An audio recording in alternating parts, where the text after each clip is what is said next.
Imagine sailing across the icy North Atlantic with no engines, no heated cabins, and no modern winter clothing. Only a wooden ship standing between you and freezing death. Yet the Vikings crossed some of the coldest and most dangerous seas on Earth, reaching lands that few dared to explore centuries before modern navigation. Stay with me until the end, because archaeology, historical records, and Viking technology reveal the extraordinary survival techniques that made these legendary voyages possible. The Viking longship had no cabin, no stove, and no mercy. Imagine sitting only a few feet above black northern water while freezing spray crosses the gunwale. Your clothes are damp. The wind has been pushing through them for hours. There is nowhere below deck to hide because on many warships, below deck is mostly where cargo, ballast, and your rapidly declining optimism are stored. And night is coming. This is the part paintings usually omit. They show the striped sail, the carved prow, and 30 heroic men staring toward England as if England has personally offended them. They rarely show one of those men losing feeling in his toes. So, how did Vikings stay warm on freezing ships? The honest answer is less dramatic than a secret Viking heater and more impressive than simple toughness. They avoided the worst cold whenever possible. They dressed in a carefully layered system built around wool. They protected gear from water, ate enough to fuel constant heat production, worked in shifts, used temporary shelter when conditions allowed, and got ashore whenever the sea stopped being useful. And sometimes, despite all of that, they were miserably cold. Vikings were not immune to hypothermia. They did not possess northern blood that converted sleet into confidence. Their bodies lost heat by the same rules ours do. They were simply very good at organizing survival around those rules. First, remove the image of Vikings casually cruising through Arctic winter. Most long-distance voyages were planned for the sailing season. In northern waters, winter brought shorter days, violent storms, sea ice in some regions, and temperatures that turned every wave into a threat. Later medieval sources recommend narrow summer windows for dangerous routes such as Greenland. And traditions around Baltic sailing also define a season rather than treating the sea as open all year. Those sources are not instruction manuals from every Viking crew, but the principle is obvious. The easiest way to survive a freezing storm is to meet it while standing inside a house. Voyages still encountered brutal cold. The North Atlantic can produce cold rain, fog, high wind, and near freezing water in summer.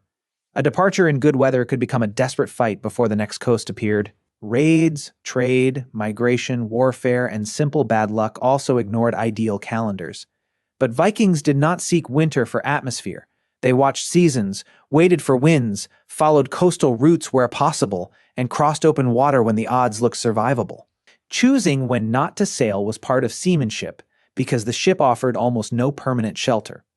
A longship was designed for speed, shallow draft, rowing, beaching, and carrying many people. Its open hull allowed a crew to move, handle the sail, work the oars, and land quickly. A roof would add weight, catch wind, obstruct movement, and make the vessel much less useful during battle or sudden changes in weather. Cargo ships were broader and carried fewer people relative to their size, but they were not floating hotels either. Viking ships did not provide private bunks, heated rooms, or a cheerful cook announcing that the soup was ready. The crew lived inside the weather. That made clothing the first shelter. For Viking-age Scandinavians, the critical material was wool, not one giant bearskin, not a metal helmet with climate control, wool. Sheep turned grass into fiber with a structure almost offensively useful in cold, wet regions. Wool fibers are crimped, so cloth traps tiny pockets of air. That trapped air slows the movement of heat away from the body. Wool can also absorb a substantial amount of moisture vapor within the fiber while still feeling less wet than many plant fabrics. Most importantly, damp wool can retain useful insulation, not all of it. The phrase, "wool keeps you warm when wet," is often exaggerated until the garment sounds magical. Soaked wool becomes heavy. Water replaces insulating air. Wind drives heat loss faster. A person in saturated wool can absolutely become dangerously cold. But compared with materials that collapse against the skin and lose insulation quickly, wool gives a sailor a better margin. On the North Atlantic, margins are life. A likely clothing system began with an undergarment, often linen where it was available, followed by woolen tunics and leg coverings. Over these came additional wool layers and a cloak or outer garment. Archaeological textile fragments, graves, images, and later written descriptions show variation across place, century, wealth, and gender. So there was no official Viking uniform. The useful principle was layering. Several layers trap more air than one thin garment. They can be added, removed, opened, or tightened as work and weather change. A rower generating enormous heat does not need the same arrangement as a man sitting motionless during the next watch. This flexibility prevents two opposite problems. Too few layers and the wind steals heat. Too many during hard rowing and sweat wets the clothing from inside. Sweat is dangerous in cold conditions because the body spends heat evaporating it. Once work stops, damp fabric and a hard wind can turn yesterday's heroic rowing into tonight's medical emergency. The experienced sailor therefore had to manage clothing before discomfort became crisis. Open the cloak while working. Close it when resting. Replace a wet layer if dry clothing remains. Do not wait until your teeth are performing percussion. The outer fabric mattered as much as the number of layers. Dense, tightly woven wool blocks wind and spray better than loose cloth. Finishing techniques could full the textile, tangling and tightening the fibers into a denser surface. Natural wool grease and deliberate treatments may have improved water resistance, although claims that every sailor wore a perfectly oil-coated cloak go beyond the evidence. Water-resistant is also not waterproof. A dense wool cloak can shed droplets and delay saturation. It cannot negotiate forever with horizontal rain. Leather and hides also had roles.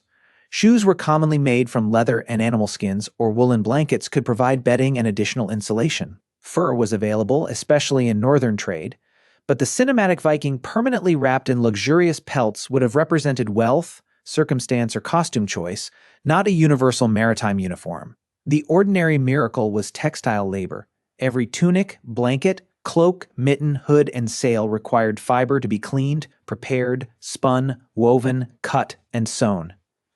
A large woolen sail demanded astonishing quantities of material and labor.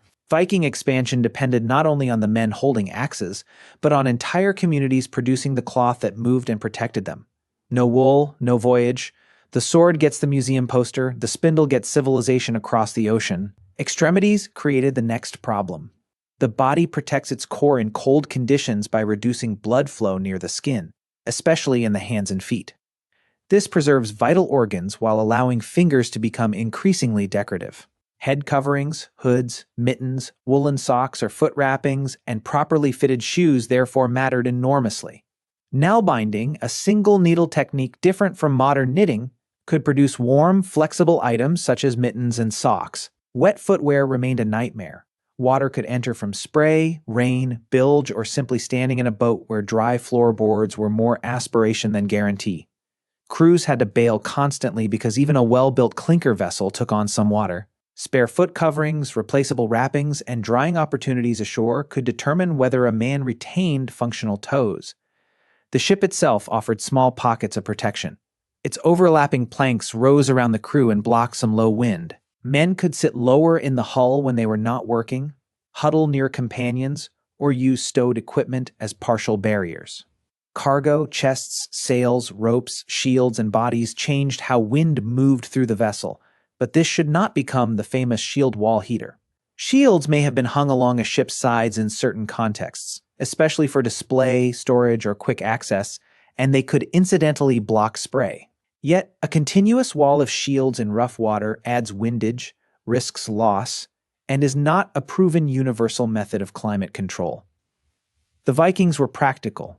They would use whatever protected them. They did not need every useful act turned into a standardized ancient technology. Then, there was the simplest heat source on the ship, other Vikings. A packed crew generated warmth continuously. A resting person produces body heat. A rower produces much more. When dozens of people occupied a narrow hull, huddling under wool and sheltering one another from wind-reduced exposed surface area, and created a warmer microclimate than standing alone. Privacy suffered. Survival approved. This is not enough by itself. Shared body heat cannot rescue clothes saturated by icy water, and crowding creates moisture from breath and sweat.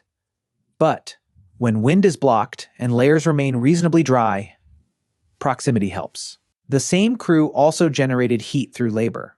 Rowing is an extremely efficient way to stop feeling cold for several minutes and begin regretting every decision involving shoulders.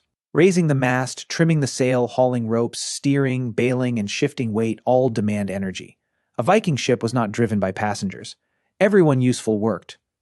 Muscle converts chemical energy into movement, but much of that energy becomes heat. During hard rowing, the immediate challenge could actually be overheating rather than freezing. Then the watch changed. The rower stopped. Wind crossed his wet clothing and the cold returned with interest. This cycle explains why crew organization mattered. A ship could not exhaust every man at once and then leave them unable to function. Watches allowed part of the crew to sail or row while others rested, ate, repaired gear, bailed, or slept whenever sleeping became impossible. Modern crews operating reconstructions describe shifts, fatigue, cold, and severe lack of privacy. On one major reconstruction, off-duty crew slept wrapped in woolen blankets while underway, positioned between thwarts or around the working spaces. Modern safety rules and equipment differ from Viking practice, but the experiment reveals the physical logic of the ship. Rest happened wherever the vessel allowed it. The cold did not pause. Sleeping was one of the most dangerous moments because heat production fell and awareness disappeared. A Viking at sea could not simply climb into a fixed bunk. People may have rested on deck boards, across stored oars against cargo, or in whatever dryish space existed. By the way, if you want to go even deeper into the secret lives of ancient humans, I just launched a full course called The Secret Lives of Ancient Humans. 10 modules, 3+ hours of content covering everything we never talk about on YouTube. What they feared, how they communicated, what hunted them, and much more. Plus an exclusive PDF guide included. Link in the description. See you inside. Animal skins and woolen blankets offered insulation. Dry bedding could be kept in chests, bags, wrapped bundles, or protected beneath other cargo. Though exact storage methods differed between ships and much organic equipment has vanished from the archaeological record. Keeping bedding dry was almost as important as possessing it. A wet blanket is an object. A dry blanket is a survival system. Temporary coverings improved the situation when conditions allowed. Evidence from the Oseberg ship burial includes tents, and later texts describe tents raised over ships, particularly while vessels lay at anchor. Crews could also beach a ship, lower the sail, rig cloth as shelter, or pitch a tent on land. But a tent aboard an anchored ship is different from a canopy carried proudly through a gale. Canvas or wool catches wind. It obstructs work and visibility. In rough conditions, the sail and rig required constant attention. Shelter had to be balanced against the chance that the shelter itself would become airborne and relocate to Scotland. So crews used protection opportunistically. At anchor in calm water, rig a covering. Beached for the night, camp beside the ship. Underway in dangerous weather, keep the vessel controllable and accept that comfort has been removed from the agenda. Getting ashore was not failure. It was standard strategy. The shallow hulls of Viking ships allowed them to approach beaches and rivers that deeper vessels could not. Crews could pull a ship onto land, make camp, cook, dry clothing, repair damage, collect fresh water, and sleep without the floor attempting to roll them into a neighbor. Coastal travel created repeated chances to stop. Even on longer voyages, routes often linked islands and known landfalls. Norway to Shetland or the Faroes, onward to Iceland, then Greenland. These crossings were still hazardous, and open water sections could last for days. But the North Atlantic expansion was not one blind leap from Norway to Canada. It was a chain. Land meant fire, and fire is the answer people expect to find on the ship itself. Could Vikings light one aboard? Possibly in controlled circumstances on some vessels, but an open cooking fire at sea creates obvious problems. The ship is wooden. The sail and ropes are combustible. Waves throw hot coals. Smoke irritates eyes. A pot becomes a projectile. Space is scarce, and one badly timed gust can convert the long ship into a funeral pyre with excellent mobility. Strong evidence for routine shipboard cooking during Viking voyages is limited. Museum interpretations commonly emphasize cold preserved food at sea and cooking after landing. Much later, medieval ships developed more formal hearths and galleys, which itself shows how much equipment is required before just make a fire becomes sensible. The safer Viking stove was a beach. Once ashore, crews could build fires, warm themselves, heat food, dry outer garments cautiously, and refill whatever reserve of comfort the sea had consumed.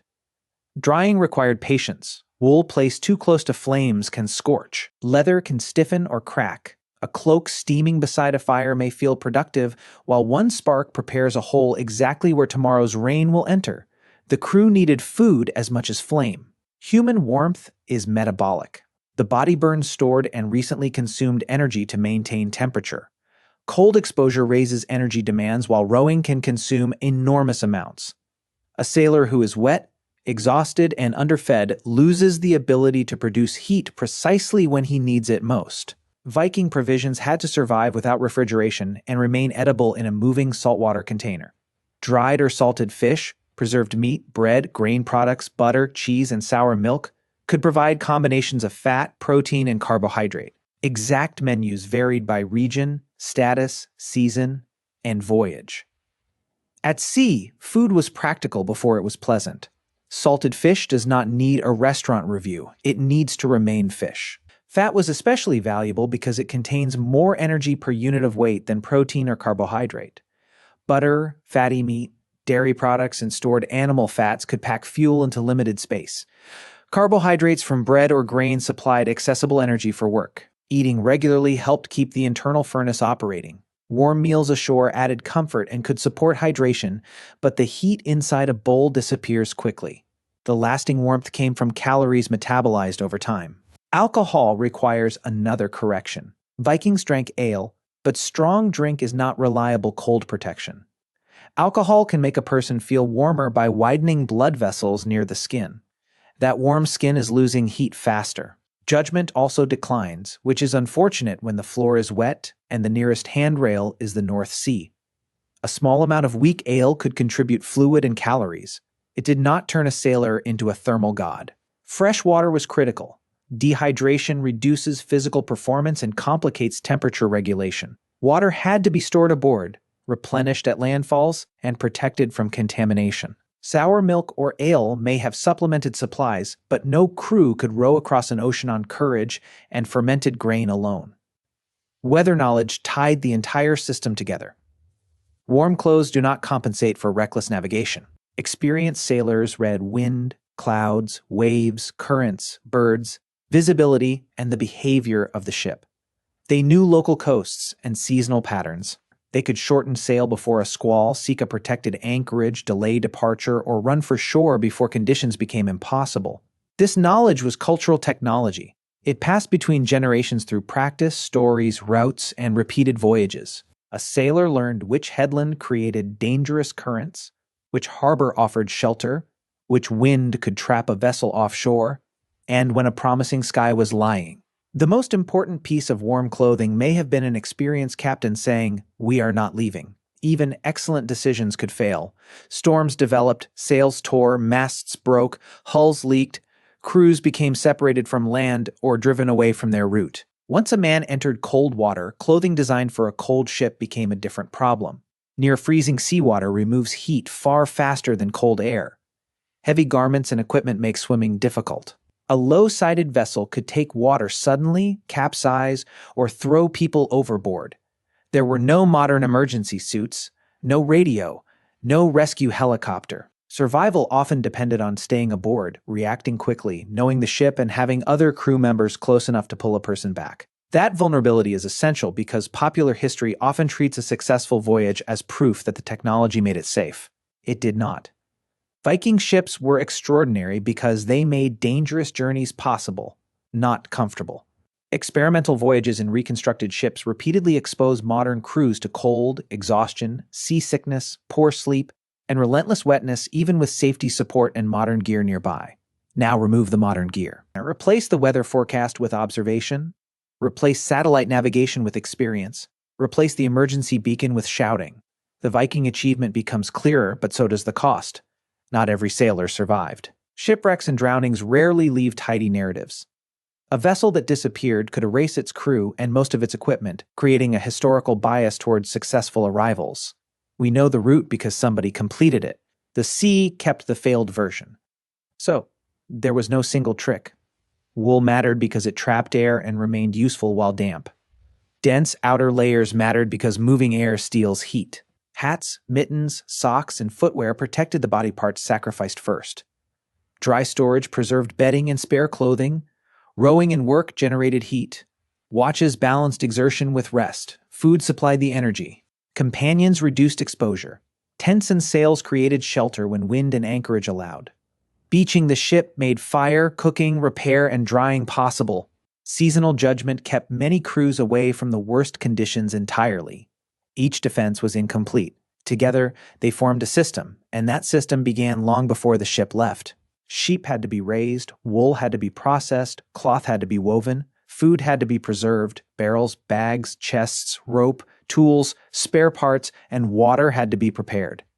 The ship needed inspection. The crew needed knowledge. The dramatic voyage rested on months of quiet labor. That may be the most Viking part of the answer.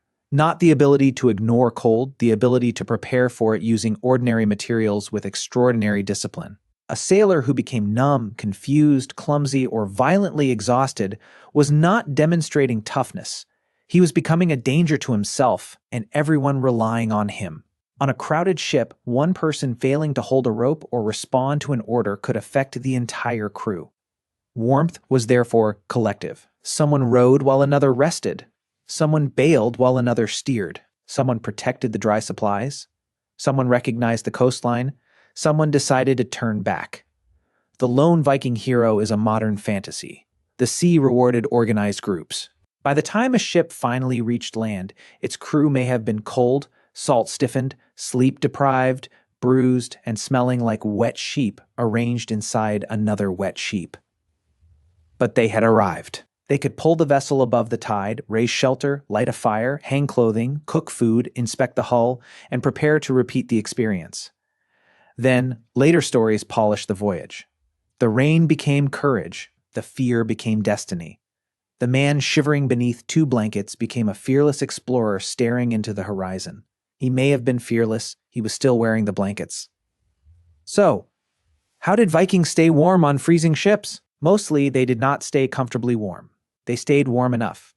They delayed getting wet, preserved dry layers, generated heat, shared shelter, ate fuel, chose routes and seasons carefully, and escaped to land before cold crossed the line from misery into incapacity.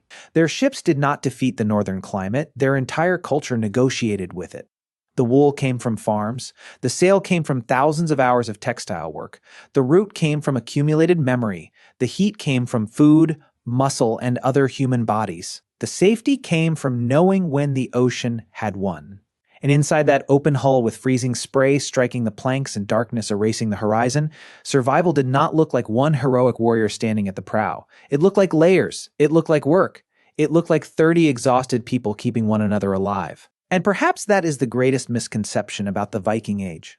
Popular culture remembers the raids, the battles, and the axes, but the archaeological record paints a much broader picture. The same people who endured freezing seas were also remarkable shipbuilders, navigators, merchants, craftsmen, and farmers. Their survival on the ocean was not the product of reckless bravery alone. It was the result of generations refining countless small details until they formed one of the most effective maritime cultures of the medieval world. Every voyage carried with it lessons learned from previous failures, each passed from experienced sailors to younger crew members long before a ship ever touched the water. Navigation itself played an unexpected role in staying warm. A shorter voyage meant fewer nights exposed to cold winds, less food consumed, and fewer opportunities for storms to overwhelm the crew. Vikings rarely sailed without purpose. They followed coastlines when possible, recognized distinctive mountains and cliffs as landmarks, observed the movement of seabirds returning to nesting colonies, and watched the color of the sea itself. Experienced navigators understood that darker water could indicate greater depth, while floating vegetation might suggest nearby land. Every hour saved by accurate navigation reduced the physical punishment imposed by the northern climate. Even the design of the famous clinker-built longship contributed indirectly to survival. The overlapping planks created a hull that was both flexible and surprisingly strong. Rather than resisting every wave with rigid force, the vessel could flex slightly as it moved through rough seas. This reduced structural stress during violent storms and increased the chances that both ship and crew would survive long enough to reach shelter. The Vikings didn't simply build fast ships, they built ships capable of enduring some of the harshest waters in Europe without sacrificing speed or maneuverability. Modern experimental archaeology has provided remarkable insight into just how demanding these voyages really were. Crews sailing faithful replicas of Viking ships repeatedly report that fatigue becomes almost constant after several days at sea. Sleep comes only in short intervals. Clothing remains damp despite every effort to keep it dry. Salt accumulates on the skin and stiffens fabrics. Hands blister from pulling ropes, while shoulders and backs ache from hours of rowing. These expeditions demonstrate that surviving such conditions required not extraordinary individuals, but extraordinary teamwork. Every sailor depended upon everyone else maintaining the ship, adjusting the sail, watching the weather, and responding instantly when conditions changed. Another overlooked aspect of Viking survival was psychological endurance. Modern researchers studying long expeditions in isolated environments, from polar exploration to offshore sailing, have found that morale can become just as important as physical preparation. The Vikings understood, perhaps instinctively, that routine reduced fear. Every crew member knew his responsibilities. Ropes were coiled in familiar places, equipment was checked repeatedly, watches followed predictable patterns. When a sudden storm arrived, there was little time for debate because everyone already understood their role. Order itself became a survival tool. Stories and belief may also have strengthened that resilience. Norse society was deeply shaped by oral tradition. Tales of Odin, Thor, Freyr, and legendary explorers connected every voyage to something larger than the individuals aboard the ship. While these beliefs did not stop the cold or calm the sea, they could provide courage during moments when fear threatened to overwhelm discipline. Throughout history, sailors in nearly every culture have relied upon rituals, traditions, and shared beliefs to face environments they could never completely control. The Vikings were no different. Their confidence came not from believing they were invincible, but from trusting the knowledge inherited from generations before them. Archaeological discoveries from settlements across Scandinavia also reveal how much preparation occurred during the months before departure. Blacksmiths repaired rivets and forged replacement tools.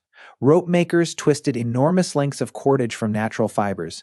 Women and men alike contributed to producing the wool textiles, sails, blankets, and clothing that made ocean travel possible. Farmers preserved food, maintained livestock, and gathered supplies that could survive long journeys. By the time a ship was launched, hundreds or even thousands of hours of unseen labor had already been invested in its success. The voyage itself was only the visible final chapter of a much longer process. This broader perspective changes how we understand Viking exploration. When Norse sailors reached Iceland around the late 9th century, Greenland in the late 10th century, and eventually the shores of North America centuries before Columbus, they did so not because they possessed magical navigation or supernatural endurance. They succeeded because every aspect of their society, from textile production and shipbuilding to weather knowledge and disciplined cooperation, worked together as a single system. The freezing sea remained just as dangerous as ever, but the Vikings had spent generations learning how to negotiate with it instead of trying to conquer it outright. In the end, the cold was never truly defeated. Every voyage remained a contest between human preparation and the unforgiving forces of nature. Some crews returned with stories of discovery and trade. Others vanished without leaving a single trace beyond fragments of timber buried beneath the sea.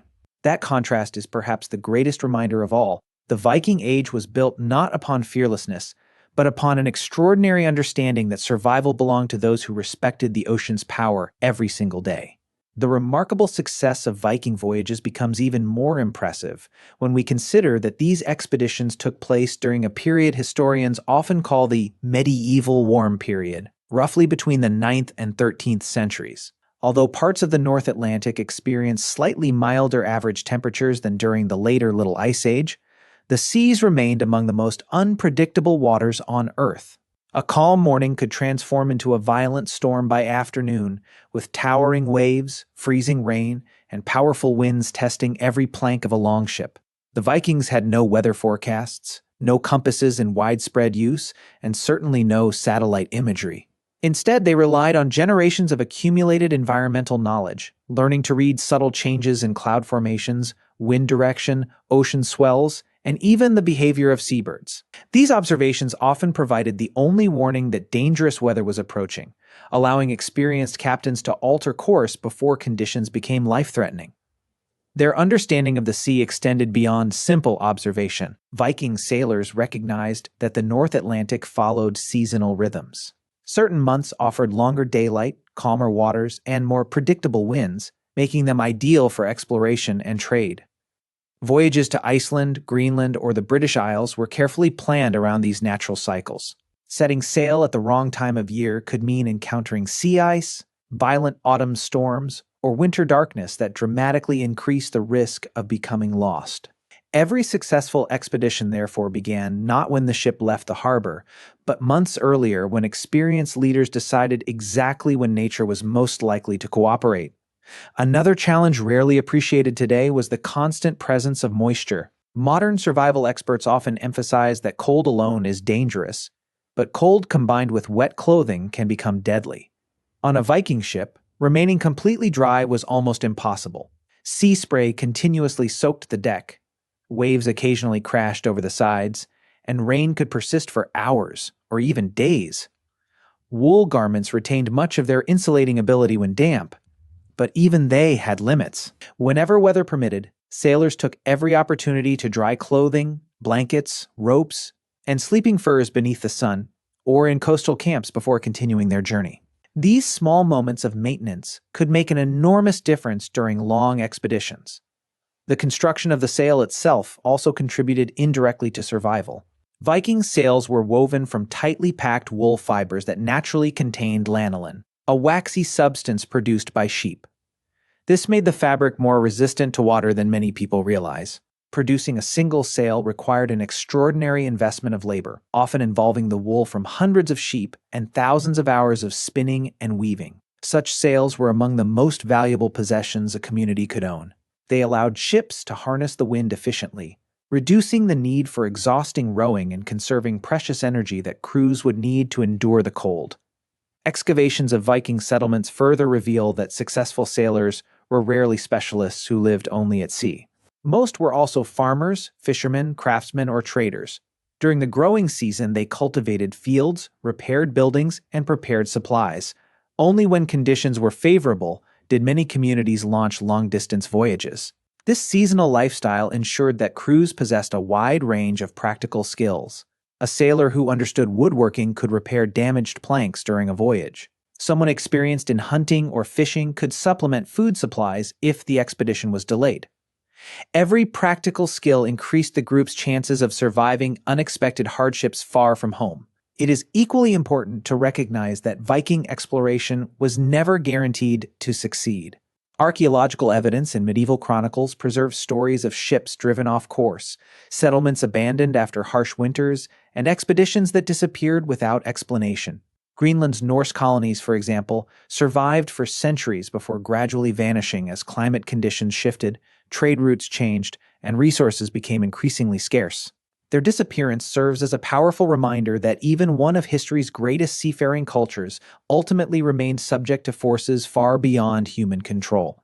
Nature could be understood, respected, and prepared for, but never completely mastered. This balance between confidence and caution defined the Viking approach to the sea. Courage alone would not carry a crew across the North Atlantic. Success depended on preparation, experience, cooperation, and an intimate understanding of an environment capable of changing without warning. Every voyage represented a careful calculation of risks, where knowledge accumulated over generations often proved more valuable than physical strength. It was this combination of practical skill, disciplined teamwork, and respect for nature that allowed Viking sailors to accomplish journeys that continue to astonish historians and archaeologists more than 1,000 years later.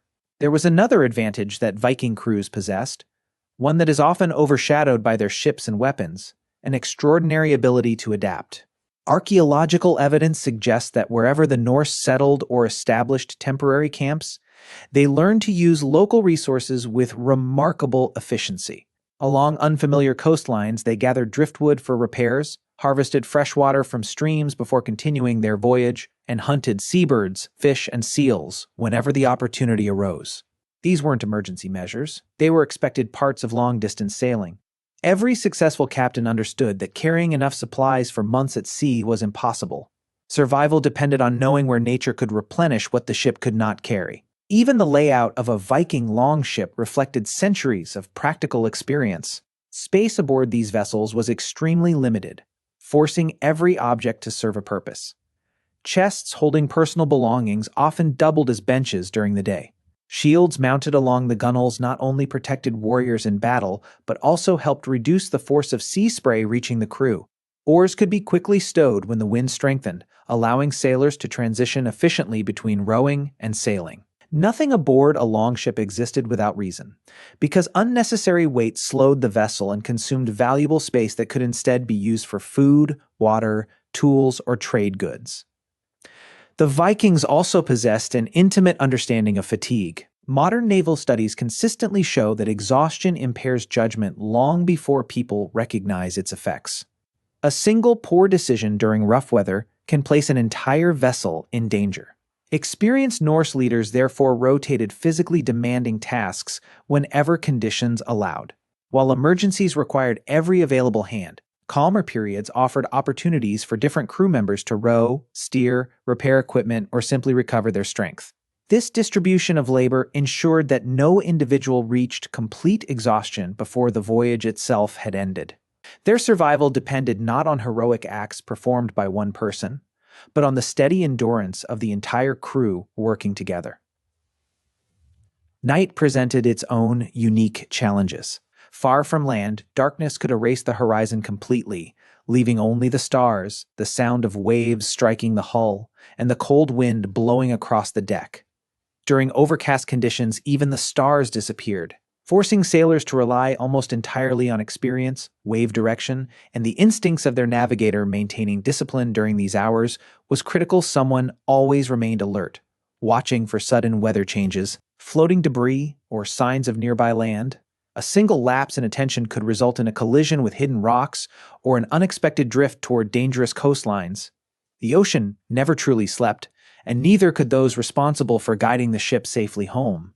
As Norse exploration expanded farther west, these skills became increasingly important. The voyages to Iceland and Greenland demanded crossings lasting many days with little or no sight of land. Unlike coastal travel along Norway's fjords, these open water expeditions exposed crews to the full power of the North Atlantic. Ocean swells rolled continuously beneath the hull, temperatures remained low even during summer, and rescue was virtually impossible if disaster struck. Every successful crossing represented not merely good fortune, but the culmination of generations of accumulated maritime knowledge refined through constant experience. Perhaps the strongest evidence of that expertise lies in the settlements themselves. Archaeologists have uncovered the remains of Norse farms, workshops, churches, and homes in places that many historians once believed impossible to colonize during the Viking Age. These discoveries demonstrate that Viking voyages were not isolated feats of exploration, but part of a broader system connecting distant communities across thousands of kilometers of ocean. Timber, iron, walrus ivory, furs, textiles, and ideas moved along these routes, linking Scandinavia with Britain, Ireland, Iceland, Greenland, and beyond. Every successful voyage strengthened those connections, proving that survival at sea was the foundation upon which an entire maritime civilization was built.